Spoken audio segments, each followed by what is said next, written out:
Pessoal, hoje é uma aula especial, uma introdução ao estudo da física. Repare bem, olha só, a humanidade ao longo do tempo, durante muitos séculos, ela não conseguia entender os fenômenos da natureza, os fenômenos naturais. Ela até observava os fenômenos, mas não conseguia entender exatamente como eles se desenvolviam, quais eram os efeitos por trás dele. Então, por exemplo, alguns fenômenos que a humanidade via, que era a sucessão dos dias e das noites, fase da lua e arco-íris, eles estavam aí, mas ninguém entendia direito de onde eles vinham, do que eles eram compostos e como conseguir, por exemplo, prever a regularidade com que eles ocorriam. Por exemplo, aqui você tem a figura de um eclipse que provavelmente, muitos séculos atrás, era considerado algo místico, algo quase sobrenatural. Hoje, ele é previsto com uma regularidade impressionante. Você tem dezenas ou centenas de anos os eclipses mais importantes aí previstos para nós, tá? E facilmente disponíveis na internet para você conseguir visualizar isso. Então, pessoal, dessa coisa antiga, meio mística que a humanidade tinha, até isso aqui, ó, a humanidade no espaço, viajando e pesquisando, cara, galera, foi muito difícil. Foi uma evolução de todas as ciências, especialmente da física, a ciência que nós vamos estudar. Então, a física é uma ciência que tenta entender isso, tenta partir do mundo natural, de observar o que acontece no mundo natural e chegar até a altíssima tecnologia dos dias de hoje, tá? Repara bem, a ciência é uma construção humana. Qualquer passo adiante, ele só pode ser dado a partir de conhecimentos anteriores. Então, não é possível alguém que não saiba física, por exemplo, formular um princípio físico. Ou seja, os cientistas que nós temos hoje, no topo do nosso conhecimento físico, eles estão apoiados em pensamentos, em descobertas, em princípios escritos e demonstrados por cientistas antigos, por pessoas que há milhares de anos vêm pesquisando a física, mesmo quando ela nem tinha esse nome, física. Então, não é possível você acordar assim, ó, pum, descobrir um princípio físico, do nada, sem nunca ter estudado física. Então, isso é temerário, é algo que a pessoa não pode nem sequer imaginar. Você não pode decidir explicar o mundo ao seu redor sem os princípios físicos que a ciência já vem evoluindo há séculos ou milênios. É necessário o apoio do pensamento estabelecido, da ciência que o ser humano já pesquisa há tanto tempo. Olha só, é preciso que o conhecimento científico atinja um estágio mínimo para que sejam possíveis novas descobertas. Por exemplo, se Einstein não tivesse vivido na época que viveu, 100 anos atrás, mais ou menos, jamais poderia ter formulado a teoria da relatividade. Claro, Einstein teve uma vida mais longa do que isso, né? Ele viveu mais de 70 anos, ele viveu do século XIX até 1900 e quase 50. Mas observem bem, Einstein não conseguiria equacionar tudo o que ele equacionou se não tivesse antes dele existido Newton. E ao longo da história entre Newton e Einstein, vários outros cientistas que pesquisaram temas correlatos a eles, semelhantes ao que eles pesquisaram. Então aqui eu coloquei Newton, o mais importante físico da história, e Einstein, o mais importante físico contemporâneo nosso, para você entender que a física é uma evolução do pensamento. Einstein não acordou e pá, pensou assim, ó, agora eu vou escrever a relatividade. Não, pessoal, ele estava apoiado no pensamento de Newton e de outros cientistas. Então a física é uma ciência humana e essa construção ela é coletiva, ela passa através dos séculos e milênios e ela não é feita por insights, ela não é feita por um pensamento que o cientista teve hoje, por exemplo. Olha só, experiências são feitas ou os fatos são observados em função ou razão, né, de alguma hipótese teórica previamente formulada. Então, por exemplo, a física faz um experimento para tentar comprovar uma hipótese que ela já possuía antigamente. Por exemplo, alguns anos antes de Newton, as pessoas nem aceitavam que a Terra era redonda, com esse formato aqui, quase que de uma esfera perfeita, né? Um formato que tecnicamente tem o nome de geóide, mas na prática ele é quase que uma esfera perfeita. Bom, vários experimentos foram feitos demonstrando isso. E, claro, vários experimentos não conseguiram demonstrar isso aqui, que é uma visão mística do planeta, apoiado em animais e tal, coisas assim, místico-religiosas antigas. Então, a ciência tenta fazer experimentos para comprovar hipóteses científicas, tá? Não hipóteses místicas, nem nada disso aqui. Se essas hipóteses não se confirmam, as teorias são abandonadas e partimos para outras. Por exemplo, entenda bem, durante muito tempo a Terra foi considerada o centro do universo. O centro do universo, ou essa parte assim de centro do universo foi abandonada muitos anos atrás. Hoje sabemos que o universo não possui um determinado centro e muito menos a Terra é centro de nada. São experimentos, são observações, são novas teorias que vão fazendo upgrade nas antigas, né? Vão evoluindo o pensamento da humanidade. Então, a física observa a natureza, formula hipóteses, depois faz experimentos ou novas pesquisas que podem ou não confirmar aquelas hipóteses. Caso elas não se confirmem, caso elas sejam falsas, as teorias que deram origem a essas hipóteses são abandonadas e a física parte para outro caminho. Bom, áreas de atuação da física. Pessoal, é muito difícil falar especificamente todas as áreas de atuação da física. Eu coloquei aqui algumas áreas que nós estudamos no ensino médio, tá? E algumas até que estudamos no ensino superior também. Mas entenda bem, a física é muito mais do que isso. Isso aqui é só uma organização didática de algumas áreas que vocês vão estudar no ensino médio. Mecânica clássica, a mecânica que vocês vão estudar no primeiro ano, ela estuda cinemática, que é a ciência que estuda os movimentos, estuda estática, dinâmica, fluidos. Então essa mecânica clássica aqui, ela será bem descrita e bem estudada ao longo do primeiro ano, tá?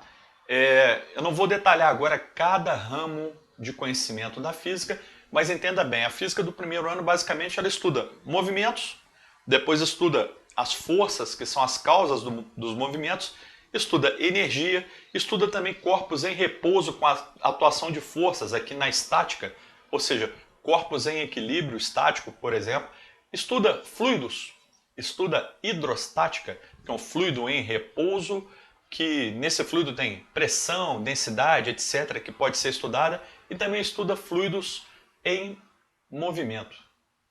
Tá? Bom, desculpe, fluidos em movimento vocês vão estudar mais no segundo ano. Aqui em Juiz de Fora é hidrodinâmica estudada no segundo ano. Mas aqui, pessoal, você tem algumas outras partes da física que elas são essenciais para o ensino médio e a relatividade geral é estudada em ensino superior. Você tem termodinâmica, que estuda a parte do calor, a ótica, que estuda basicamente a luz, eletromagnetismo, estuda eletricidade e magnetismo e seus efeitos no dia a dia e suas tecnologias. Relatividade restrita são parte da relatividade aí foi escrita por Einstein. Você verá ao longo do terceiro ano, no final do terceiro ano. Não vou tocar nesse assunto por enquanto. Relatividade geral, uma expansão da relatividade para termos gravitacionais. Isso aí você estudará ensino superior de física. Mecânica quântica, um nome que hoje em dia é usado de maneira fútil por pessoas que não conhecem nada de física, colocam o termo quântica em tudo, mas na verdade é a física das partículas subatômicas, das pequenas distâncias, das distâncias em nível atômico, tá? A mecânica quântica é importantíssima. Também a química estuda muito isso. Então, todas essas ideias aqui, elas são condensadas no curso de física do ensino médio. Cada uma delas muito bem definida. Não dá nem para falar para vocês hoje, numa aula de introdução à física, qual é a amplitude do estudo da física. É bastante coisa, pessoal. E é tudo muito importante, tudo muito interessante. Tudo isso aí guarda relação com o nosso dia a dia, tanto com o mundo natural que nós vivemos, só de olhar aqui para fora da janela, a gente já entende que a física tenta explicar várias coisas ocorrendo. Por exemplo, uma obra de engenharia, um prédio, ele é derivado diretamente do que a mecânica estuda, principalmente aqui ó, na estática. Na engenharia civil, evoluiu a estática até um nível extremo e consegue hoje projetar prédios com mais de 100 andares, pensa bem. Termodinâmica, né? Essa parte do calor, que quando a temperatura varia, a gente já consegue enxergar isso aí muito bem, sentir isso aí muito bem. A ótica, a parte da luz e por aí vai, pessoal. Então tudo isso aqui é do mundo natural, mas é também da tecnologia que nós utilizamos, principalmente o eletromagnetismo. Esse computador que eu estou usando para gravar a aula, ele é uma aplicação da ciência do eletromagnetismo, né? Uma aplicação tecnológica da ciência do eletromagnetismo. Então, muita coisa disso aqui nós temos no nosso dia a dia, muita coisa. Às vezes elas estão ocultas, às vezes a gente não anda pelo mundo, nem eu mesmo, professor de física, ando pelo mundo tentando interpretar fisicamente tudo que nós temos ao redor. Mas os princípios estão aí e tudo acontece todo dia. Aplicações tecnológicas da física. Eu queria falar aqui rapidamente para vocês sobre algumas aplicações. As aplicações são assim quase que infinitas, mas algumas que são importantes para o nosso dia a dia. Por exemplo, geração e produção de energia. Aqui tem uma foto aérea de Itaipu. Tudo isso aqui envolve uma grande quantidade de física, pessoal. Tanto nas forças que atuam na barragem, quanto na casa de máquinas dela, que produz energia elétrica para nós, e na distribuição dessa energia para o mundo todo, para o sistema do Brasil, né? Então isso aqui não é algo que você pode desprezar. Isso aqui é uma coisa muito, muito interessante, muito importante. É uma área de estudo da engenharia civil, da engenharia elétrica e que é essencial para a vida atual. Temos aqui as aplicações tecnológicas de transportes. Olha só o trem a vapor, né? Esse trem a vapor aqui é da Argentina. Eu coloquei ele aqui ainda funcionando porque ele ainda está em movimento hoje. O Brasil tem vários trens a vapor em movimento. Esse aqui, Conchita, na Argentina, ainda funciona regularmente, tá? Bom, a física já se preocupava com os transportes na época que esses trens foram pensados e construídos. Mas hoje a física se preocupa com isso aqui também, ó, um novo tipo de avião, muito mais eficiente que o que nós temos hoje, muito mais tecnológico, gasta menos combustível, polui menos, anda bem rápido, voa bem rápido, tá? Esse avião aqui está em estudo por uma empresa americana. Pode ser uma revolução nos atuais aviões. Esse aqui é um carro elétrico da Tesla, carro que não utiliza combustível fóssil. Ele é recarregado em tomadas. Então, isso aqui, pessoal, mostra para você que a física saiu de 200 anos atrás, cento e poucos anos atrás, desse nível de transporte até esses aqui, muito mais, né? Naves espaciais, trens de levitação magnética, coisas assim do futuro, né? Ó, telecomunicações e eletrônica, a utilização da internet, do computador, de todos os aparelhos eletrônicos que nós temos em casa, essa utilização é derivada diretamente dos estudos físicos do século XIX, XX e XXI, né? O nosso atual século. Tudo isso convergindo para a utilização simples e rápida da tecnologia no nosso dia a dia. Medicina, olha que incrível. Imagem de ressonância magnética. Pessoal, campos magnéticos variáveis atuam dentro do nosso corpo, no aparelho de ressonância magnética, sem causar lesão ou sem prejudicar a nossa saúde e geram imagens muito nítidas. Muito nítidas. Vocês vão aprender isso no terceiro ano, tá? O princípio físico ao redor disso aqui, vale muito a pena ficar ligado nisso. O eletromagnetismo é tão importante que ele é utilizado hoje até mesmo para exames, para detecção de problemas de saúde que, se não fossem detectados pela ressonância magnética, demorariam anos para aparecer e, quando aparecesse, a pessoa não teria como se curar. Pesquisa científica de ponta, né? Pesquisas científicas, por exemplo, de reator de fusão nuclear. Hoje a física está nessa área aí. Pesquisas de engenharia aeroespacial e por aí vai. Toda a área de pesquisa científica pode ter aplicação tecnológica, tá? Seja da ótica até a eletricidade, até mesmo a mecânica, até mesmo uma nova forma de construir um edifício, construir uma nova casa, um novo modelo de automóvel. Então, tudo isso, a pesquisa científica se apoia na física e ela está presente em toda a pesquisa. Agora, o que é a física? Isso é muito difícil de definir, pessoal. Muito difícil. A física é tão ampla que ela não tem uma definição fechada. Nós não somos capazes de definir exatamente o que é a física. A gente pode, partir de uma ideia dos antigos gregos, que eles faziam que esse termo physique, eles falavam, né, significa ciência das coisas naturais. Na época de Newton, que viveu entre 1600 e 1700 e pouquinho, tá aqui mais ou menos a época que ele lançou suas obras, tá? Ele viveu mais de 80 anos, ele viveu bastante tempo, mas naquela época a física era chamada de filosofia da natureza. Ela tentava abordar todos os fenômenos da natureza. Hoje em dia, nós somos mais precisos, nós abordamos os fenômenos físicos. O que são fenômenos físicos? Fenômenos que não alteram a natureza da substância. Eu vou dar um exemplo bem bobinho, mas fácil de entender. Se pegar uma folha de papel e rasgar, essa força que você fez, que rasgou o papel, produziu um fenômeno físico. Não alterou a natureza do papel. Se você colocasse fogo no papel, ele modificaria a natureza. Seria um fenômeno químico, que a física não estuda.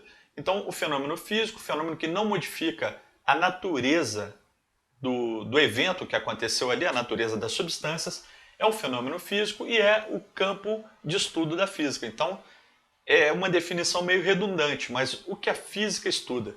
O que é a física? A física pode ser considerada, sem fechar a definição correta, não dá para colocar isso numa caixinha e fechar. A física é a ciência que se preocupa e que estuda esse tipo de fenômeno. Fenômeno que não altera a natureza da substância.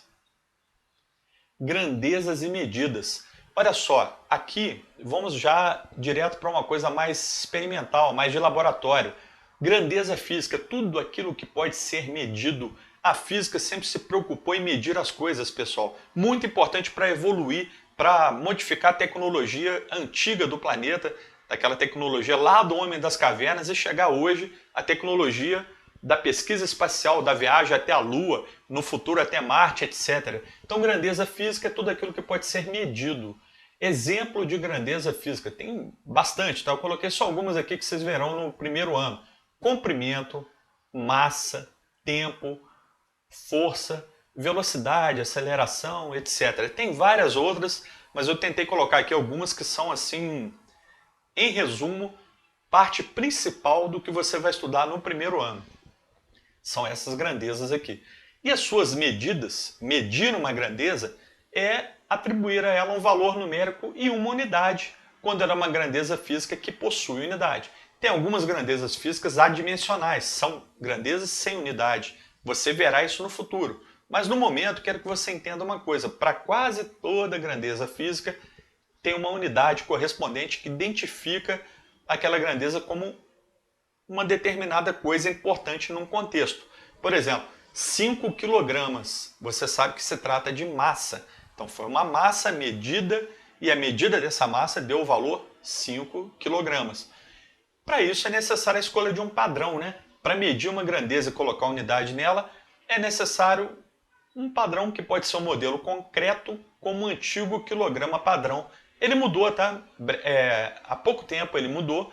Nós temos hoje uma definição física para o quilograma diferente desse padrão aqui, mas lá na França está guardado o antigo quilograma padrão, que é essa barrinha aqui, ó, de uma liga metálica, protegida por campânulas de vidro e que não pode ser tocada para não perder massa.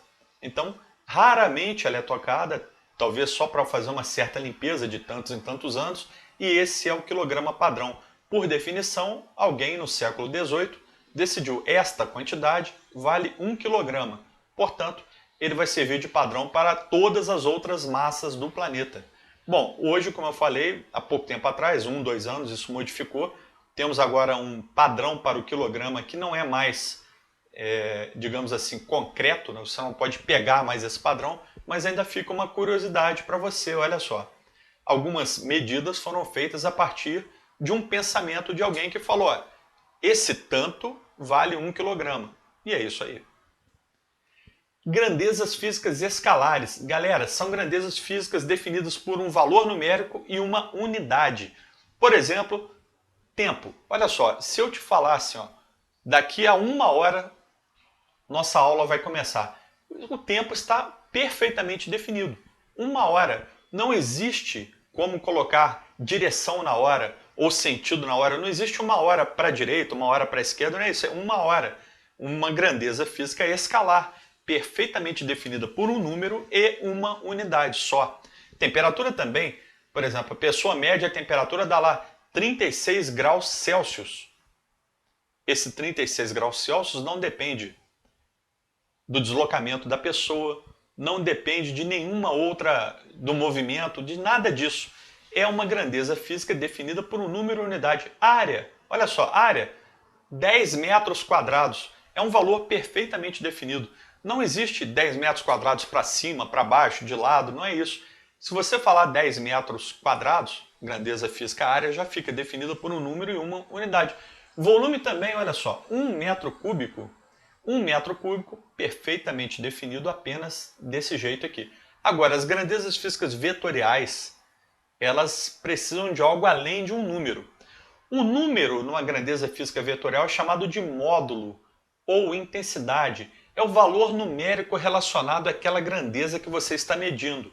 Mas a grandeza física vetorial também precisa de direção e de sentido. Sua representação é feita através de vetores. Imagina esse carro azul aqui, ó. Ele tem uma velocidade v1, representada por esse vetor, que é uma seta orientada, olha aí, ó. Segmento de reta orientado em forma de seta é um vetor. Aqui tem um símbolo v1 com outra setinha. Essa outra setinha aqui em cima é apenas para mostrar que v1 não é volume 1, não é velocidade 1 apenas, é o vetor velocidade 1, que tem direção, tem módulo, direção e sentido. Módulo está aqui entre parênteses, ó, 60 km por hora. Direção horizontal, por exemplo, supondo que isso aqui está na horizontal, sentido da esquerda para a direita. Então esse carro aqui, para ter sua velocidade perfeitamente caracterizada, ela tem que ter módulo, que é um número, direção e sentido. E isso vem do mundo natural mesmo, de algo que tem aí no nosso dia a dia. Pensa bem, olha só, se você quiser definir a velocidade de um veículo, é bom você saber exatamente quanto ela vale e para onde ele anda. Para onde ele anda, em termos científicos, técnicos, nós chamamos de direção e de sentido. Direção, a reta por onde a velocidade acontece, né? Por onde esse automóvel se desloca, e sentido para onde ele vai. Se fosse no nosso dia a dia, a gente andando, o caminho de uma linha reta, por exemplo, uma avenida reta, caminho é uma direção. E sentido é para onde você vai. Só para você começar a entender isso. Esse carrinho aqui, ó, já tem módulo, velocidade com módulo diferente. Olha só, está a 40 por hora. Direção igual a do primeiro carro, né? A direção é horizontal, eles estão no mesmo caminho. Sentido, para onde ele vai já é diferente. Esse aqui anda da direita para a esquerda. O primeiro andava da esquerda para a direita. Tá vendo como é importante definir exatamente a velocidade? Porque isso aqui, ó, poderia causar uma colisão. Imagina então em aviões, né? Que tem o tráfego aéreo comandando aí com grande dificuldade, grande atenção, tem que ter muita firmeza no controle de um tráfego aéreo de um grande aeroporto com vários aviões voando em várias direções e sentidos diferentes com várias velocidades altas, né? Bem elevado o valor do módulo da velocidade. Então as grandezas vetoriais são muito, muito importantes na física. Algumas que você vai estudar no primeiro ano, deslocamento, velocidade, força, aceleração, etc. Então, em resumo, nesse PowerPoint aqui, eu quero que você entenda uma coisa. Existem grandezas escalares, que são definidas por número e unidade e ficam perfeitamente definidas com isso. E tem grandezas vetoriais, que são aquelas que estão relacionadas com a ideia de direção e sentido. Para definir essa grandeza corretamente, você tem que saber o módulo, que é o valor numérico dela, a direção, que é a reta por onde essa grandeza se desenvolve, e sentido, que é para onde essa grandeza física aponta, ok? Sistema Internacional de Unidades. Pessoal, eu coloquei aqui um resumo do SI, não é para decorar nada disso por enquanto, é para você entender uma coisa. O mundo, no século XIX, XVIII, XVII, tinha sistemas de unidades malucas. Cada país tinha o seu sistema do seu jeito. Até hoje tem unidades estranhas por aí. Você pode ver que até hoje se usa polegada, por exemplo, para tamanho de TV, para monitor de computador. Então isso, polegada, não era nem para usar mais no Brasil, porque o Brasil adota o Sistema Internacional de Unidades desde os anos 60, do século XX, século passado. Essas unidades do SI, algumas são fundamentais, tá? Tem grandeza, tem unidade e tem símbolo. Por exemplo, uma grandeza fundamental é o comprimento, muito importante. Sua unidade é o metro e seu símbolo é M minúsculo. E por aí vai, ó. As três principais do primeiro ano, ó. Grandeza, comprimento, massa e tempo. Metro, quilograma e segundo. Ó, metro, kg e s. Atenção, quilo é um prefixo físico, você aprenderá comigo na próxima aula. Ele é minúsculo, tá? Nunca escreva casão, é casinho, K minúsculo. Kg, quilograma, e é sempre no masculino, é 1 quilograma, 2 quilogramas, etc. Tempo, segundo, símbolo S. Os símbolos não têm plural e não têm pontinho, eles são escritos assim. Corrente elétrica, olha que interessante, ó, ampere. Quando a unidade é em homenagem a uma pessoa, seu símbolo tem letra maiúscula, olha lá, Kelvin e tudo mais, tá? Essas outras aqui, vocês verão ao longo dos próximos anos. No primeiro ano é importantíssimo saber essas três. Comprimento, massa, tempo, metro, quilograma, segundo e seus símbolos aqui. Tem que saber. Algumas unidades derivadas do sistema internacional. São essas unidades de área, volume, aceleração, etc. Até aqui, potência, usamos todas no primeiro ano, tá? Daqui para cima, nós temos que saber. Então, a área, metro quadrado, volume, metro cúbico, densidade, quilograma por metro cúbico, velocidade, muito importante, ó, metro por segundo, aceleração, metro por segundo ao quadrado, força, importantíssima, Newton, né, uma homenagem a ele, o grande Isaac Newton, pressão, a unidade é Pascal, trabalho, ou energia, ou quantidade de calor, a unidade é Joule, com J maiúsculo, homenagem a uma pessoa também, né, ó. Olha que interessante, quando a unidade é escrita por extenso, letra minúscula, ela se torna uma palavra da língua portuguesa, a unidade Newton. O símbolo, para lembrar que ela se refere a uma pessoa, o símbolo fica maiúsculo, ok? Então, ó, Pascal, PA, começa com maiúsculo, termina com minúsculo. Mas dá uma ideia para vocês, isso aqui não é para decorar, não. Ao longo do curso do primeiro ano, você verá isso tantas vezes que vai se tornar algo natural. O seu cérebro vai pensar desse jeito, sem muita preocupação. Você não tem que decorar isso, você não vai se preocupar com decoreba. Você vai usar isso tantas vezes no primeiro ano que vai ficar natural e vai ficar bastante lógico, sem erros, tá? Então é isso, pessoal. Por hoje é só e até a próxima aula.